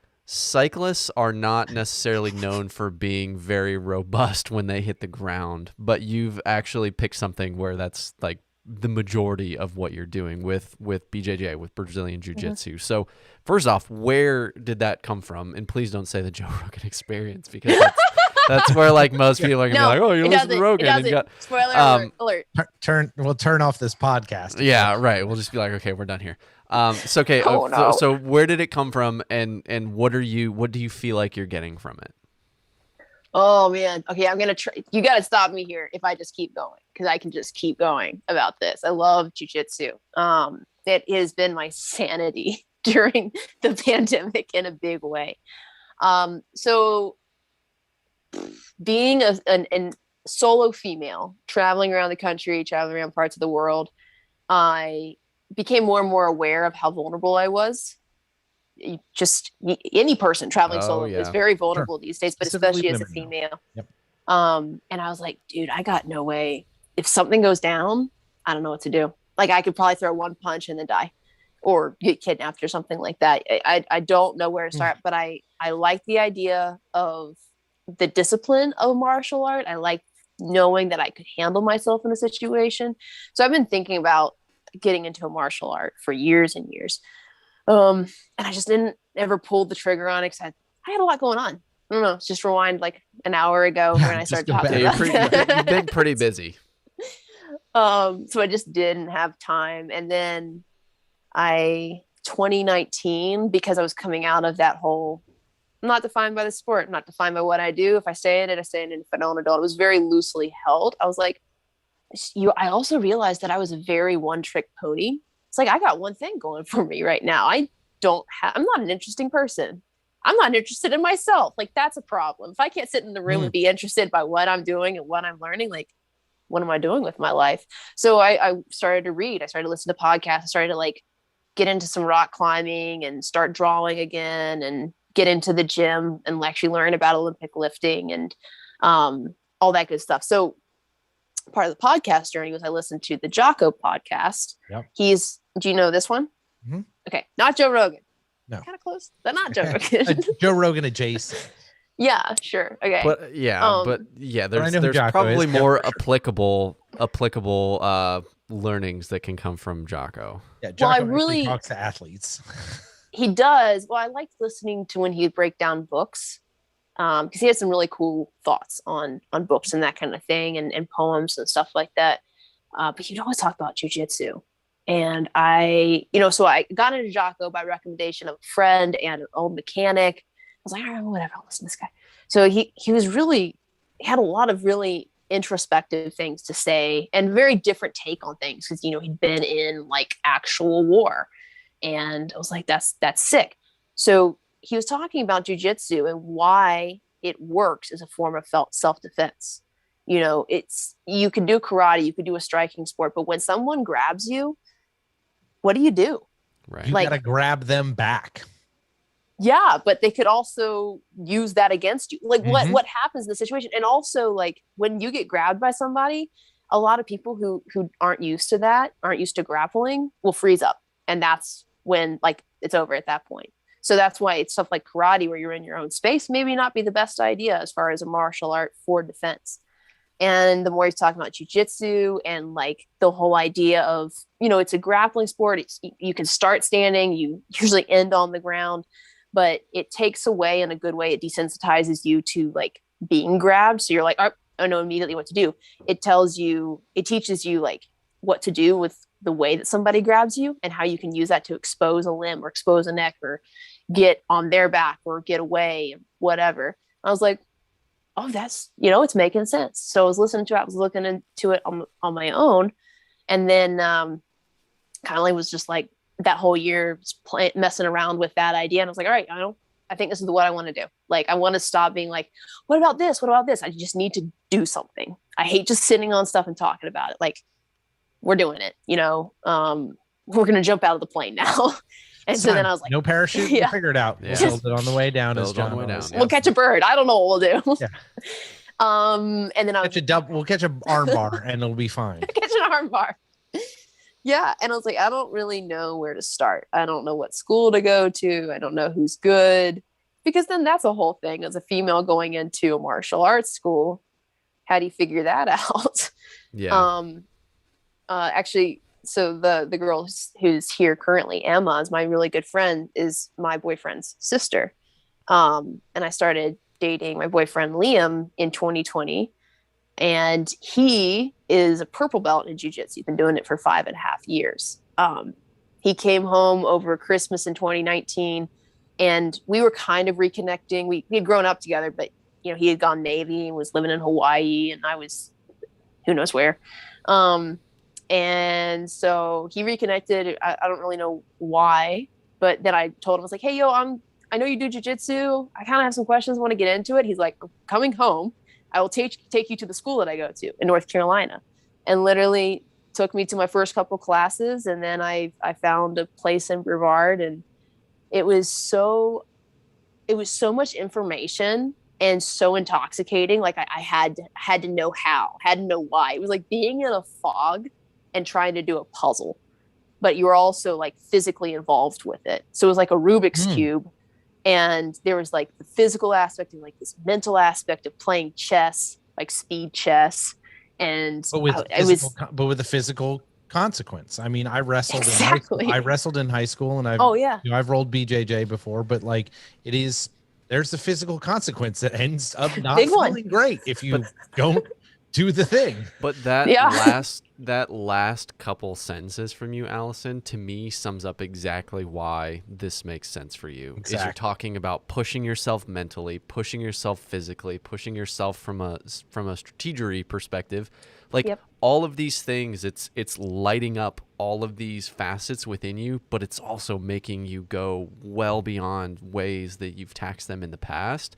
So like just hearing you say those last couple sentences, I'm like, I got it. This makes perfect sense for me. Like, yeah, all the other stuff was a nice on-ramp, but then it was like that last little part was like, yeah, we're good. This makes all perfect sense now. Yep. Yeah, it's I'm so glad that I have it. Like I said, with the pandemic, it offered another avenue to keep competition in my life, even when things were just like, yes, no, maybe, like sprout up races, and then it's just like, nope, we're not doing this. And so everyone dealt with the pandemic very differently. It was a lot of ups and downs. So it was many ups and downs. That's such an understatement. Like that's why I kind of brought it up. I was like, we don't even need to talk about it because I feel like everybody's like, shut up, just stop. Yeah. It was such a weird time. It was such a weird time, and so it was just nice to have some things that kind of keep you afloat. Like you can still train, you can still do jujitsu, you can still, so you have like that mental learning that's part of jujitsu. And there's mental learning on the bike, but now been doing it, I guess this is 9-ish, 10 years. So there's a lot more just fine tuning. Yeah. So it's not like it's very specific fine tuning that is the difference between being a UCI racer and a World Cup racer, right? Yep. That's like it's percentages at that point on its mental game at that point and experience. But with jiu-jitsu, it's such a huge learning curve that it helped. It helped create a good environment in my head.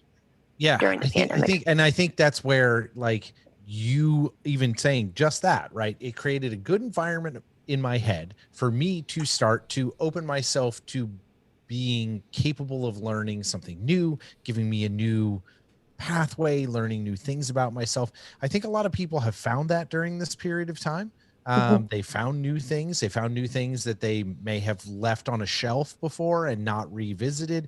They've gone back and re-tapped into them, or they've opened up new pathways. And I think that's been kind of possibly the upside of coming out of all of this is people have re-energized themselves in a way to find themselves in a deeper way, because there's a lot of crap we've had to deal with, but if you were able to use any of it for introspection, you may have been able to unlock a new piece of you. And it's cool to see that you did that, especially coming off of 2018 and having to shut yourself down and deal with all that stuff. And we're getting to this space where, like, let us all just light candles, cross your fingers and toes, sacrifice small animals on your front porch, whatever it is that you do to appease the beings that you worship. Do whatever you got to do. We're going to have a cyclocross season this season. So we're here. We're kind of in this lead up, and we were talking about it in the green room, right? Like, events are popping up. The season's coming together. People are starting to put stuff together. It looks like we're going to race. It looks like I'm going to go get drunk and get hammered and fall over a barrier. Like, this is going to occur. Oh my God. I'll try not to do that. That normally means I need to take care of now. him. I gotta yes, get there. Yeah, you definitely need to. Trust me, because we're staying at. We've already put this in writing with Gage. Is we're staying at the now I'm blanking on the name. What's the hotel up by Kings Island. Oh no, water we're park. going to the Wolf Lodge. What is it? Great Wolf Lodge. Yeah, we're staying. We're getting like a bank of rooms Yeah. at the Great Wolf Lodge. Yeah, we're gonna get a whole bunch of rooms at the boy. Great Wolf Lodge in Cincinnati. So if you're coming to UCI Cincinnati, we're It's gonna like- go back to rooms at the it's Great Wolf. less They got than- water slides. It's less than 2 miles from That's the phenomenal. venue. So yeah, And a that's game happening. with magic wands where you can walk around the hallways and play games. It's a whole thing that kids do, but we're gonna do it. But we're Anyway. gonna, And or anyway, you're going to do it. I mean, it's a game that kids do. That's why we're gonna do it. I mean, let's be real here. Like that's yeah. Yeah. None of us are But- adults. But No. like legitimately, we are approaching cyclocross season. It's going to happen. You and Corey are putting things together. What are you looking at, and what's next for you as we approach this season? And what are you really like putting on the bulletin board? What are you trying to do? What are you shooting for? Where's your head at as we roll into this cyclocross season? You got a banging cyclocross coach. You're ready to, if anyone takes you down in the corner, you're going to throw them in an arm bar. You're just Yes. gonna, like give Yes. him a little hectic action, maybe a little triangle choke, like whatever Yep. needs to happen. Just like rear naked choke. yeah, just right over the top. Just knock him out and be like, sorry, you're left in the corner. This now someone else has to deal with this. What are you eyeing for 2021 to cross season? What's on the list for Allison? Biggest thing that I've been targeting since it was announced is making the world's team. So among other things that 2018 did, it made it so that I didn't have any UCI points. Yeah. So for 2019, for that season, I was Everybody racing gets a for the- race though, right? Like right at the beginning of the season this year, right? So this year, everyone's coming in clean slate. So 2019, I spent the entire season racing from the back of the field, and it was actually a pretty wet season. And like I got points in November, so it was like nothing. This year, if you didn't race Worlds, whoever raced Worlds got points for Worlds and points for all the races that happened after Worlds. And those are all European except for 3, I think. So Becca, Clara, and Katie, like Katie Keogh, and Compton, of course, will not be racing this season. So those 3 have points, but everyone else is blank. So we all get random call-ups. We're all starting like from the same level. So It's gonna be a dog fight. it's gonna be awesome. I'm like wicked stoked for it. So the first 3 races potentially, and this is not like I don't know if this is gonna happen, but like all I can figure is those first 3 races are gonna be qualifiers for the World Cups. Yeah. Or they're gonna be heavily weighted towards Yeah. qualifying for the For World sure. Cups, right? So I really want to be able to hit those World Cups because it's the deepest points pool. If you make A's at the beginning of the semester, it's going to help you when you get hit midterm. Yeah. You know what I'm saying? So like, Yep. my end goal is getting to Worlds. It starts in America. It starts with Roanoke, Rochester, Baltimore, and then ideally Trek and Iowa. After that, Corey and I are headed to Belgium, and that's been getting to Belgium for a cyclocross season has been a goal of mine really since I started riding. It's like I heard Europe's the hardest place to race a bike. It's like, that's where I'm going to the hardest place to race a bike. Right. And then I got some great opportunities for the national team. Then I was on the world's team in 2016 for U23 and got to race cyclocross. And it's absolutely the hardest racing there is. And it's so exciting. And it's so freaking hard. And I loved it. And I didn't want to leave. And I got like a month there collectively during that season. So I've just been kind of clawing tooth and nail to do something to get back.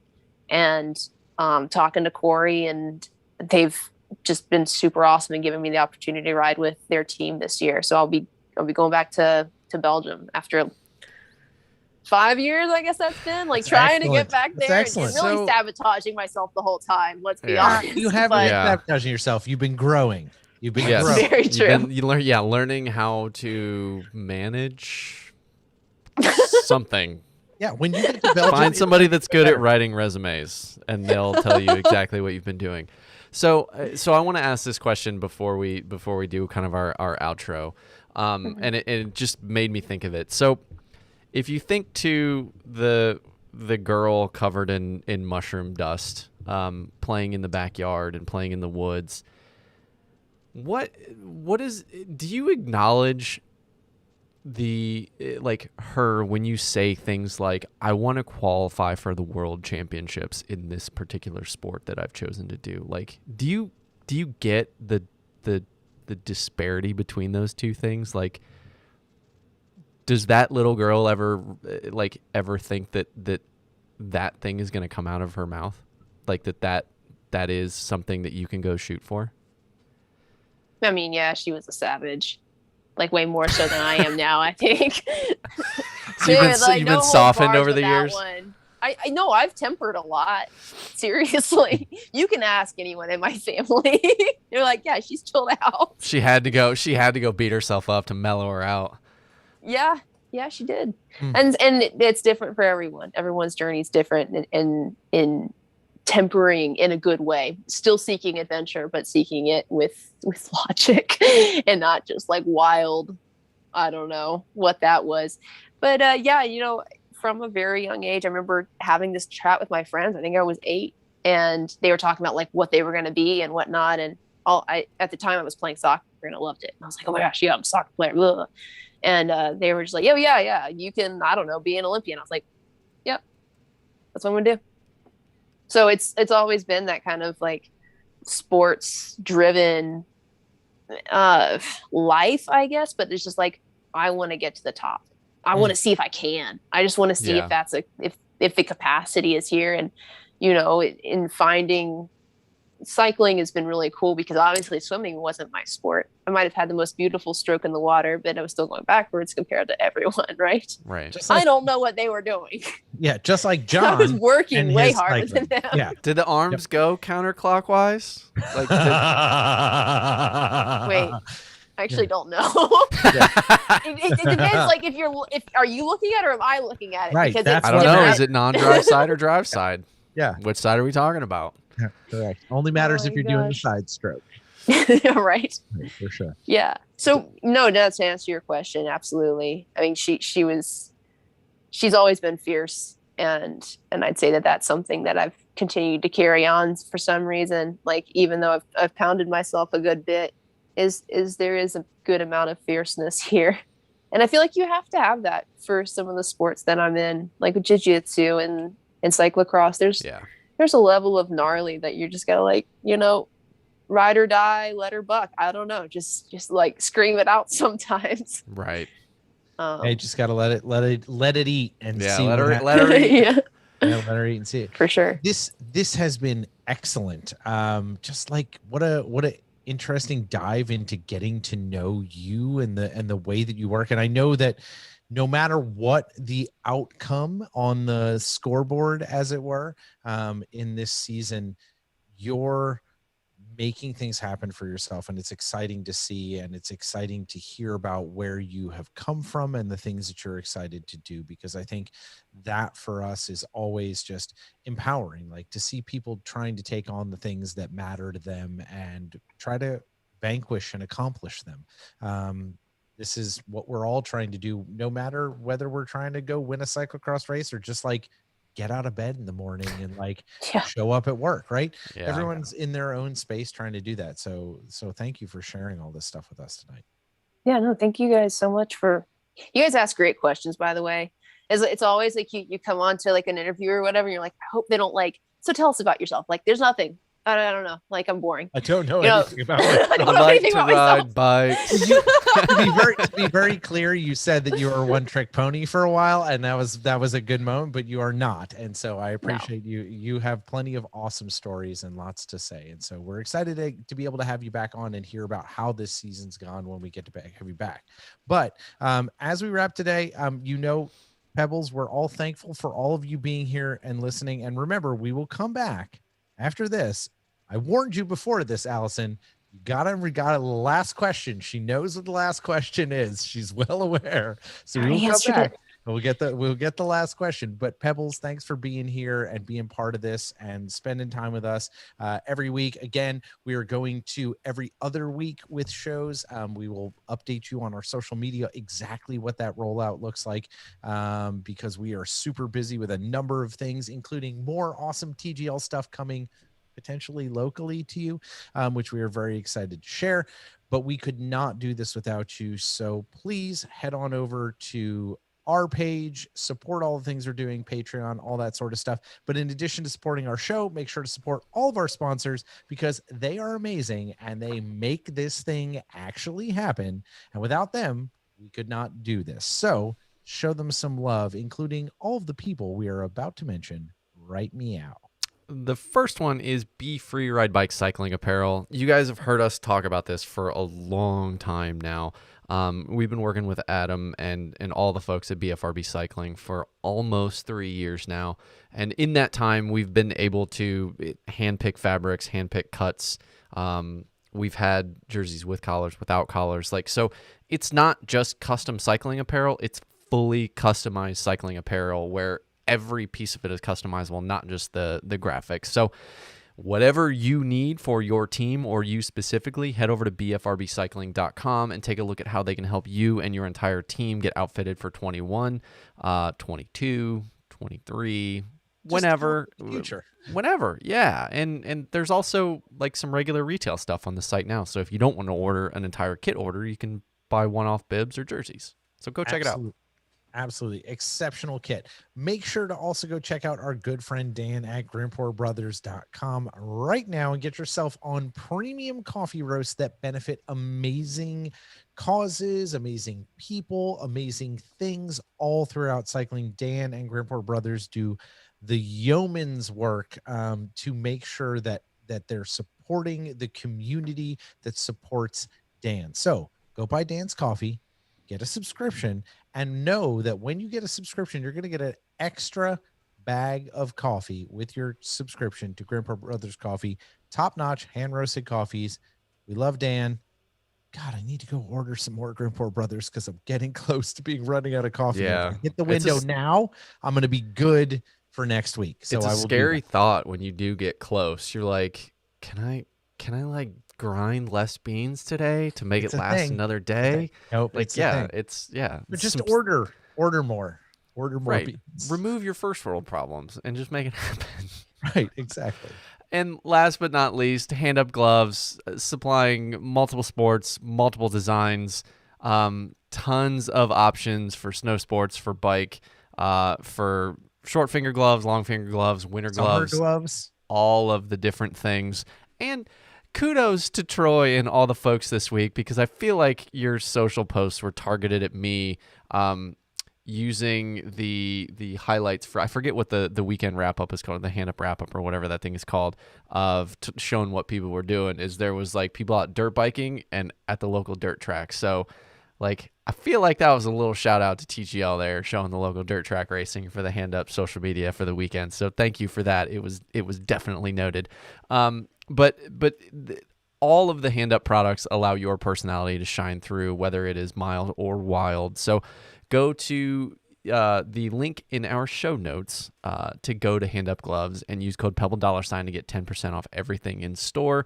And then let us know how your shopping experience was, and go through and read through some of their product descriptions and read through some of the programs that they're putting together and some of the gloves for good that they're doing, and go see how they're actually just like BFRB and just like Dan Grimpour Brothers, how they're giving back to people with the things that they're making. It's putting good back into the world. It's all good things. So hit the link in our show notes, code Pebble $sign, and save 10% and serve other things that are actually doing good, and get yourself some pretty rad gloves at the same time.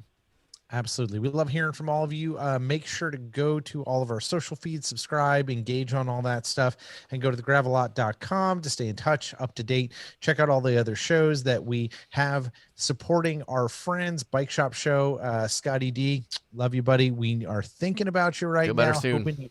Hoping you are recovering from your Lyme disease diagnosis. Is a pretty tough time right now. So everybody send Scotty some love.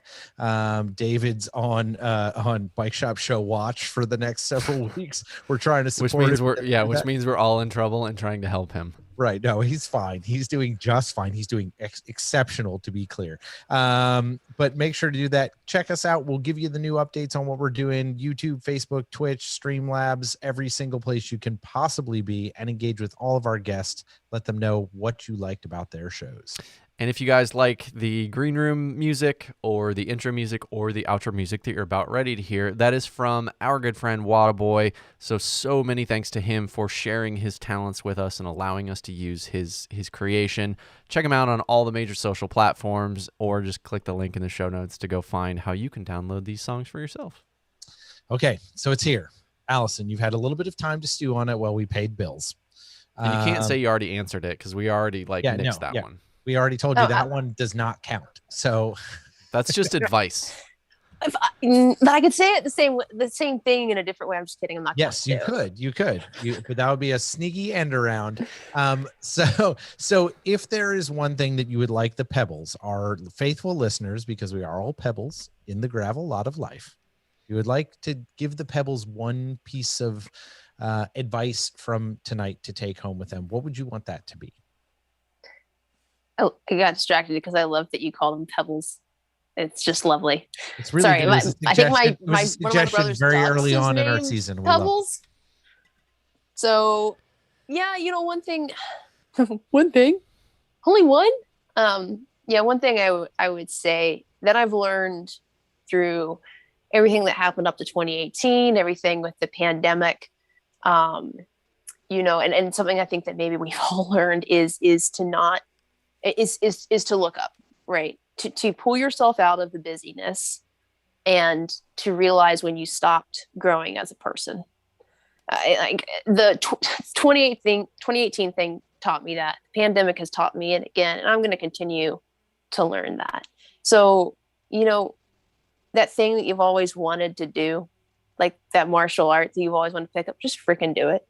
Don't sit there and just talk about doing stuff. Find what you want to go after. Always keep your goals in mind, but always pick your head up and be like, who am I becoming because of this? Do something new, learn something new, get out of your comfort zone. That's going to be a lifelong striving for me is to always try to get out of my comfort zone. So I'd say that's my one thing I would leave that I've learned and continue to learn. That's solid. That's good. And you totally undersold the lead up into that. So that's pretty smart. It's excellent. And I tell you what, if you aren't learning something or stretching yourself, it's a tough world to be in, just to kind of just be complacent. So always good to do that. And I appreciate that's the way you live your life. And thank you for that piece of wisdom for everyone else to continue to push themselves in whatever way they need to push themselves. So I don't know if we can call it wisdom since it's coming from me, but it's just like, this is what I'm learning. Wisdom comes in many forms. And, so true. No, and also mushroom dust is poisonous. Don't eat it. But legit, that purple stuff that you stomp on, not great. Don't breathe that in. It does not get you high. Very clearly. It kills Chad, whoever that is. Yeah, Chad. He is. He is no more. He is an ex-Chad. Ex-Chad. Oh my gosh, guys! Thank you so much. I appreciate. Thank you so much. We really appreciate having you. Rad. Yeah, no, it's been exceptional. Everybody, Pebbles, thank you all for being here, old and new. Again, subscribe, follow, engage, do all that stuff.